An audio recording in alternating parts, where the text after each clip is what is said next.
कानपुर में सभी जिंदगियां पानी में समा गईं, ना चीख सके ना चिल्ला सके। हमारी मौजूदगी इस समय घाटम नगर एरिया में है, कानपुर के, जहां कल रात भीषण हादसा हुआ जिसमें 26 लोगों की मौत हुई, जिसमें छोटे बच्चे, महिलाएं शामिल हैं। इसके अलावा कई घायल हुए। सबसे पहले मैं आपको ले चलूंगा इस स्पॉट पर, इस जगह पर। जो ये तालाब आप देख रहे हैं, ये वो जगह है जहां पर ट्रैक्टर ट्रॉली, जिसमें 50 से ज्यादा लोग लगभग सवार थे, वो पलटी। और अब मैं आपको दिखाता हूं वो क्राइम स्पॉट, एक्सीडेंट का जो स्पॉट है, आज तक पहुंचा है, वहां पर आपको दिखा रहा हूं। यहां जो मेरे साथ अब आप चलकर आ रहे हैं, यही वो रोड है, यानी कि ये एक सतह सिंगल रोड है। अगर कैमरामैन रोहित आपको थोड़ा सा पैन करके दिखाएंगे पीछे की तरफ, तो आप देखेंगे कि ये जो रोड है, ये देखिए, ये पूरी एक सिंगल रोड है। यानी कि सिंगल रोड का मतलब है कि वाहन इधर से भी आते हैं और वाहन उधर से भी आते हैं, कोई बीच में कट नहीं है। तो ऐसे में आपको गाड़ी बहुत संभल कर चलानी पड़ती है। ऐसे में अगर आपकी गाड़ी हल्की सी किनारे स्किड हो जाए और गड्ढे इस तरह के अगर हों, और आप जैसे जैसे आगे आए हैं आपको इस तरह के गड्ढे मिले, तो शायद गाड़ी का टायर अगर फंसे तो संभलना बहुत मुश्किल हो जाता है। और ठीक ऐसा ही कानपुर में कल रात को हुआ, जब ट्रैक्टर ट्रॉली, जहां पर उन्नाव में चंद्रिका देवी मां के दर्शन करने के बाद श्रद्धालु लौट रहे थे, एक बच्चे का मुंडन था, पूरा गांव पहुंचा था, गाड़ी वहां से आई, तेज गति में आई, अनियंत्रित हुई।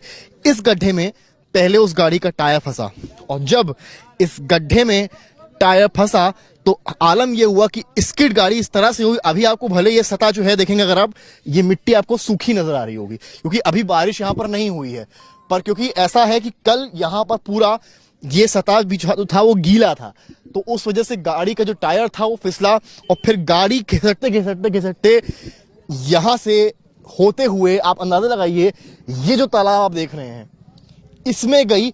और इस पानी की गहराई अगर मैं आपको बताऊं यहां पर, तो गांव वालों के मुताबिक गले तक पानी लगभग यहां पर आता है।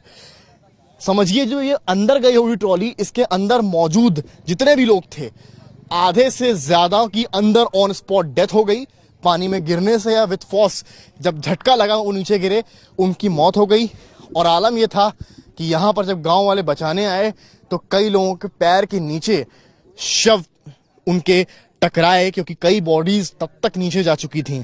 हालांकि पुलिस वगैरह वक्त पर पहुंची, पर गांव वालों का कहना यह है कि उनके पास कोई सामान नहीं था, जिसके बाद ग्रामीण अन्य गांव से आए और अपने साथ कई व्यवस्थाएं लाए, जिसके बाद सबने मिलकर यहां से किसी तरह से लोगों को निकाला। हालांकि पूरे मामले का संज्ञान सीएम योगी आदित्यनाथ से लेकर प्रधानमंत्री नरेंद्र मोदी ने लिया। सीएम ने जो मृतक है उनको 5 लाख रुपए की आर्थिक मदद का वादा किया है, जो ज्यादा घायल हैं उनको 50,000 रुपए परिजनों को मिलेंगे। पर सवाल यह है कि आखिर इस तरह की घटनाओं पर लगाम कब लगेगी? आखिर ट्रैक्टर ट्रॉली में इतने ज्यादा लोग सवार होकर क्यों जा रहे थे, ये एक बड़ा सवाल है। आरोप ये भी है कि ड्राइवर ने शराब पी रखी थी, जिसकी वजह से वो गाड़ी को कंट्रोल नहीं कर पाया। हालांकि ये सारी चीजें जांच का विषय है। एसएचओ जो यहाँ के हैं उनको सस्पेंड भी कर दिया गया है। और मेरे साथ इस वक्त जो लोग मौजूद हैं वो उस गांव के लोग मौजूद हैं, और ये वो सब हैं जो कल रात में भी यहाँ मौजूद थे, और कल रात से लेकर आज सुबह तक ये तक रहे हैं कि आखिर इस तरह की घटना इनके कानपुर में कैसे हुई। मैं बात करूंगा, समझूंगा। क्या नाम है आपका? हिमांशु त्रिपाठी। हिमांशु, ये बताइए, आप रात में थे यहाँ पर मौजूद? जी जी। क्या आलम था, कैसा था माहौल, और जब ये ट्रॉली गिरी तो किस तरह की चीजें हो रही हैं? अरे यहाँ पे हृदय विदारक घटना तो पहले थे जी। यार, यहाँ पे बड़ा मतलब व्यक्त नहीं किया जा सकता क्या माहौल था, किसके परिजन कहाँ से गए थे, कहाँ के लिए आए गए थे, खुशियाँ मनाने, वो कि मातम। खुशियाँ मनाने मतलब क्या? मैंने जो सुना है कि मुंडन। हाँ, मुंडन था, मुंडन संस्कार था। तो वहीं से आ गए चंद्रिका देवी से, फतेहपुर से। तो वहीं से आने के बाद और ये साड़ में इस बात की है कि एक ढाबे पे रुकी गाड़ी, फिर कहीं ठेका शराब पे रुकी। हाँ, वहां पर, हाँ, वहाँ पे शराब भी पी है, जबकि वहाँ पे जो उसमें बैठी थी महिलाएं, उन्होंने मना भी किया है, और लेकिन वो माने नहीं।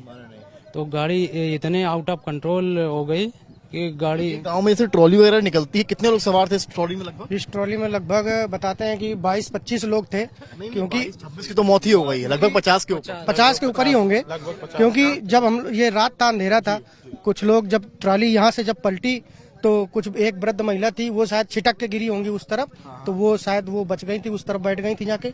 बाकी यहाँ रात में बचाना बहुत मुश्किल कार्य था। तो पानी जो था वो इतना था इसमें, क्योंकि काफी और गहराई अंधेरा भी था, विजिबिलिटी अंधेरा भी था, विजिबिलिटी थी नहीं उतनी ज्यादा, तो उस वजह से कुछ समझ में नहीं आ रहा। जितने लोगों का पैर या सर दिखता था उतने लोगों को पकड़ के खींच लिया जाता था।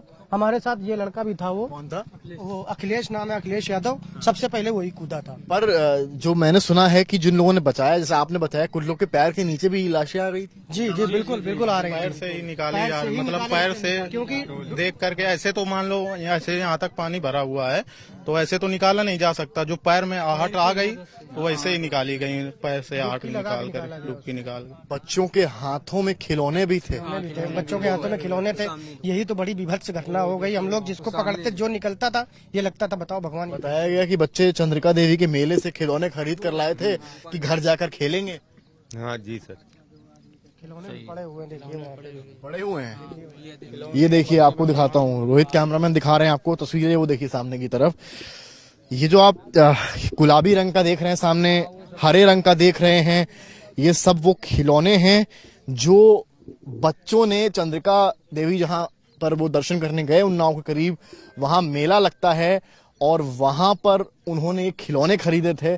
आप समझिए कि जिन बच्चों की इसमें पूरे कांड में मौत हुई है, उनके हाथ से खिलौने छूट गए, छिटक गए। उन्होंने सोचा था कि घर जाकर वो इन खिलौनों से खेलेंगे, पर आलम ये हुआ कि अब वो हमारे बीच नहीं हैं, तो कुछ इस तरह घायल हैं जो अपनी आखिरी सांसें अस्पताल में ले रहे हैं। फिलहाल जो भी जिम्मेदार है उसके खिलाफ कार्रवाई सख्त होनी ही चाहिए, क्योंकि अगर इस तरह की घटना, चाहे लखनऊ की घटना हो, चाहे कल रात हुई कानपुर की घटना हो, इस पर लगाम नहीं लगी तो शायद आलम और खतरनाक आने वाले वक्त में हो सकता है। कैमरामैन रोहित के साथ समर्थ श्रीवास्तव, कानपुर।